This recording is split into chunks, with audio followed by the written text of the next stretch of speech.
Hello everybody and welcome to Nathan on Shuffle and to my latest episode of New Album Spotlight. This is the show where I put the spotlight on a new album in prog that I think you guys would love. I describe it, talk about what I love about it, and leave it to you guys to go check it out on your own if you're interested.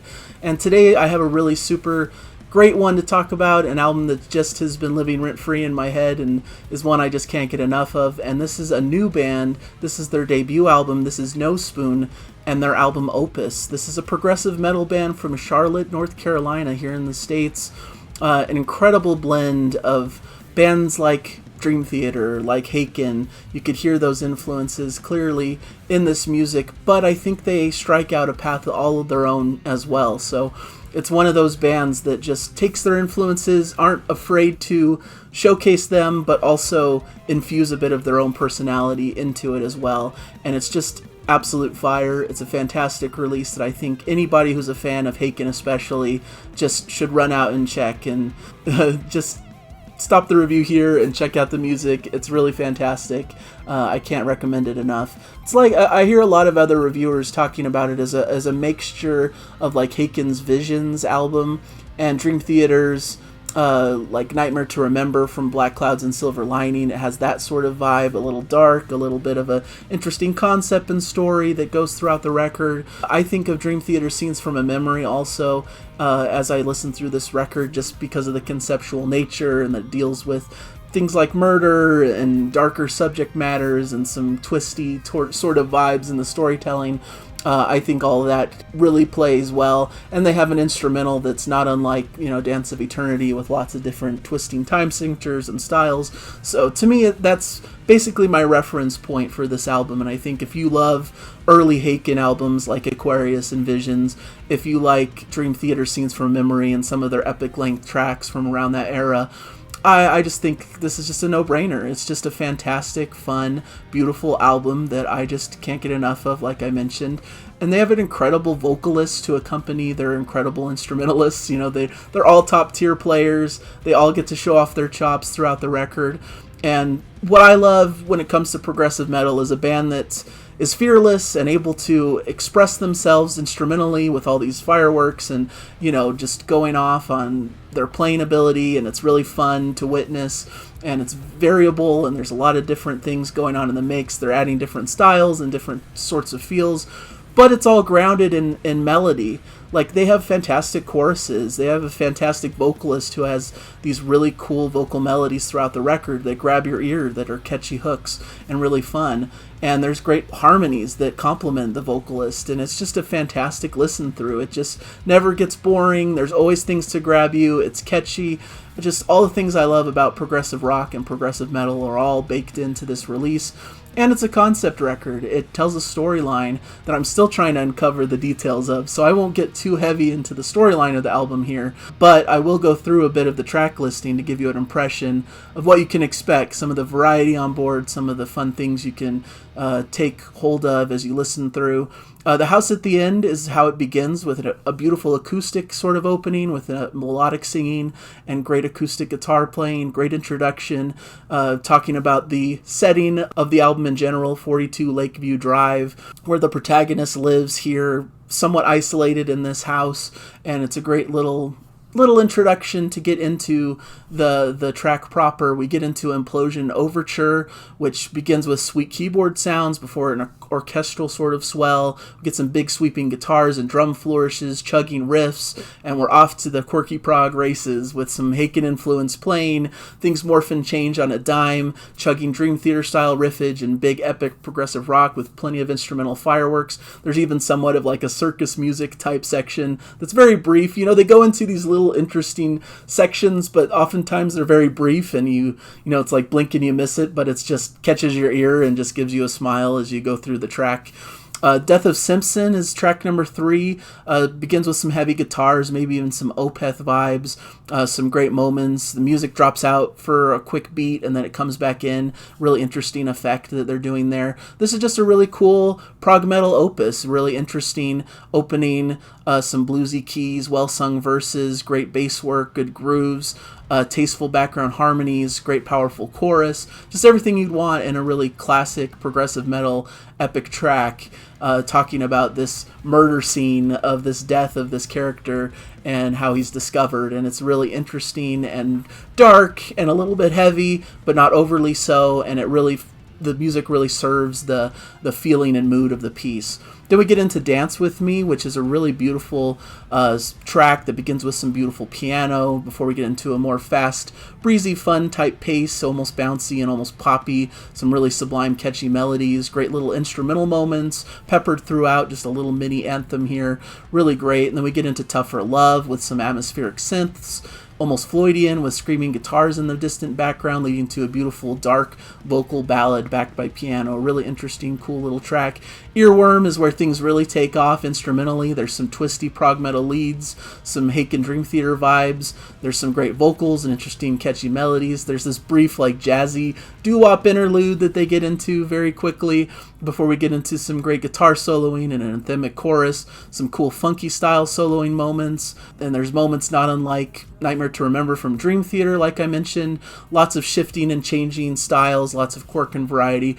I just love this track. It's really fantastic.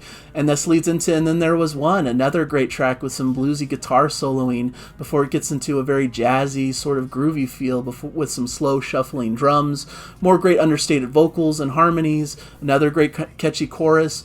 As it proceeds and gets into the second verse, it gets a little bit funkier and really grooves even more. I feel like sometimes the vocals remind me a bit of Devin Townsend at sections. A lot of very expressive vocals. It gets meatier and heavier at sections. There's more of an atmospheric instrumental moment in the later part of the song, leading into soaring epic guitar solo, big anthemic oohs and ahs as this piece comes to a close. Just really fantastic. Then we get into 40 Printing, which is, as I mentioned earlier, somewhat of the Dance of Eternity similarities here, because it's a very quirky, ever-shifting, complex instrumental track that just goes through so many different things. Begins with some swirling synth work leading to some heavy riffing and offbeat time signatures. There's a wicked bass riff before we get into some proggy scaling type exercises. Definitely some big Haken energy as it continues with some wicked keyboard soloing on top of chugging riffs. Get a bit of a carnival-esque proggy romp, some soaring guitar leads, show-stopping bass soloing, big Visions energy towards the final third with big grand themes in this epic prog fashion. You get some angular, off-kilter, super extreme prog metal riffs at the end as the track fades away. Just a really cool chance for them to showcase all that they're about, all these fancy fireworks and great playing. Within the realm of possibility is the epic of the album, the longest track, and it goes through a lot of different things as you'd expect in a prog epic. Opens with some dreamy guitar playing before the heaviness drops in and we get the main theme of the piece on keyboards. This just builds as we're treated to some great opening prog metal sounds. Great melodies, epic chorus, cool driving prog bridge that's very rocking as we get into the chorus.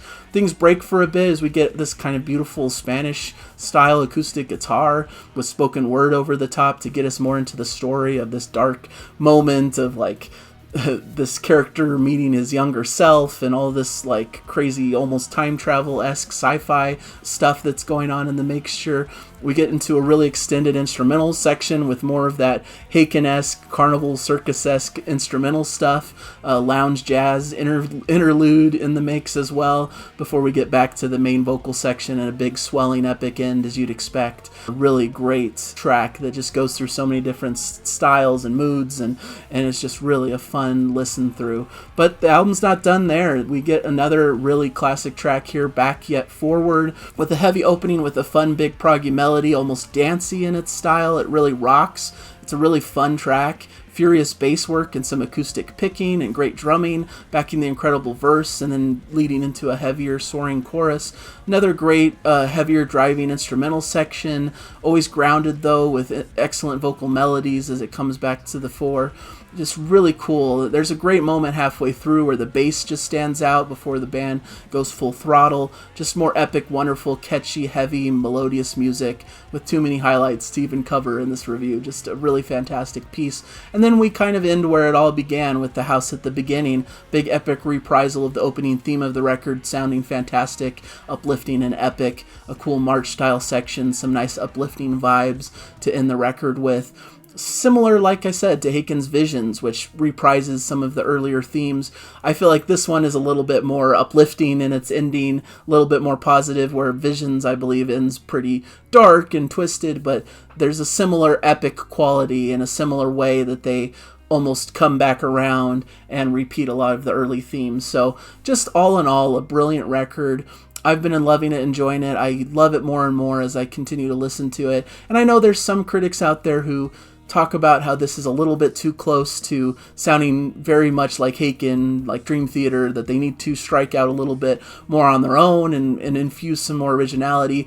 But I actually hear a lot of their own voice in this. I hear a lot of originality. And for a debut record, I mean, it's obvious they're going to lean a bit on their references and that they're going to celebrate the heroes that brought them up in the genre. But I think they really strike a chord with their own voice, and I think it's a great balance between them really celebrating the greatness of this genre, but carrying it forward for a new generation. And I hope and expect them to become one of the rising stars in the prog metal scene. I think there's a lot here. I think there's a lot that they can do in the future, and I'm going to follow them with great interest because I think they could probably even top themselves, which is amazing to say because I love this record. It's becoming fast one of my favorite, if not my favorite record of the year. Just a fantastic listen. Really strikes all the chords it needs to for me. Really presses all my buttons, however you want to put it. I'm really high on this album. I think it's fantastic, and I only fall in love with it deeper each time I listen. So really strongly recommend it. I hope you guys will check it out. I know sometimes I get a little bit over the top with my praise of things and being excited, but I'm really excited about progressive music, and I really want to share it with the world. And when I come across an album that I think is special, I want to make sure that's clear in my review and let people know that this is one definitely to run and check for and to pick up in whatever form you're able to. So the only thing is I really wish there was a physical release. Right now I believe this is only available in streaming, but hopefully in the future we'll get a CD or a vinyl. Would be fantastic. I'd be the first one lining up to buy a physical copy of this, so we'll see. But rising band, really fun to get in on the ground floor for a new band, and I hope that they have a very fun and exciting career ahead of them. So thank you guys for joining me for this episode. Hopefully you enjoyed the review, and hopefully you'll go out and check this music if you're a fan of Dream Theater, Haken, and all of the great prog metal classics. This is definitely worth checking out. So thank you guys, and hopefully you'll check me out in a future episode. So thank you guys, and I'll catch you then. Bye!